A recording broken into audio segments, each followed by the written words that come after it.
வணக்கம் நண்பர்களே. இன்னைக்கு எக்ஸசைஸ் 1.5ல 6th சம் வந்து பார்க்க போறோம். If the ordered pairs a plus 2, 4 and 5, 2a plus b are equal, then a, b is. So அதுக்கு 4 ஆப்ஷன் கொடுத்துட்றாங்க. ஓகேவா? ஸோ 2 ஆர்டர்டு பேர் எனக்கு கொடுத்துருக்காங்க. அதில் ஏவோட வேல்யூ பியோட வேல்யூ நான் கண்டுபிடிக்கணும். அந்த 2 ஆர்டர்டு பேருமே ஈக்குவல்னு கொடுத்துட்டாங்க. ஸோ நான் வந்து சொல்யூஷன் எப்படி எழுதலாம் அப்படின்னா, 2 ஆர்டர்ட் பேருமே ஈக்குவல் அப்படின்னா first ordered pair which is equal to second ordered pair, right? So இந்த மாதிரி எடுத்து எழுதிட்டேன். அப்போ ஸோ ஃபர்ஸ்ட் ஒன்று equal. So a plus 2 which is equal to 5. So இந்த value equal. At the same time இந்த value equal. 2a plus b which is equal to 4. So இங்கே எனக்கு 2 வேரியபிள் இருக்கு, பட் இங்கே எனக்கு ஒரே ஒரு வேரியபிள் தான் இருக்கு. கரெக்டா? ஸோ ஃபர்ஸ்ட் நான் இதை கண்டுபிடிச்சிக்கிறேன். a which is equal to 5. இங்கே இருக்க +2 அந்த பக்கம் போச்சுன்னா -2.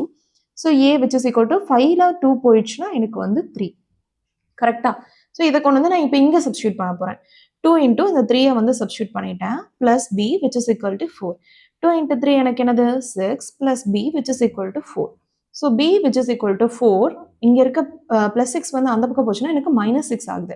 ஸோ 4ல் 6 போயிடுச்சுன்னா எனக்கு -2. கரெக்டா? ஸோ என்னோட கொஷின் என்ன கேட்டிருக்காங்க, ஏபி வேல்யூ தான் கண்டுபிடிக்க சொல்லியிருக்காங்க. ஸோ நான் ஏ அண்ட் பி வேல்யூ கண்டுபிடிச்சிட்டேன். ஸோ என்னோட ஏ அண்ட் பி வேல்யூ வந்து என்ன அப்படின்னா 3, -2. கரெக்டா? 3, -2 ஆப்ஷனில் எங்கே இருக்கு? D option. So D option தான் கரெக்டான ஆப்ஷன். ஓகேவா? தேங்க்ஸ் ஃபார் வாட்சிங்.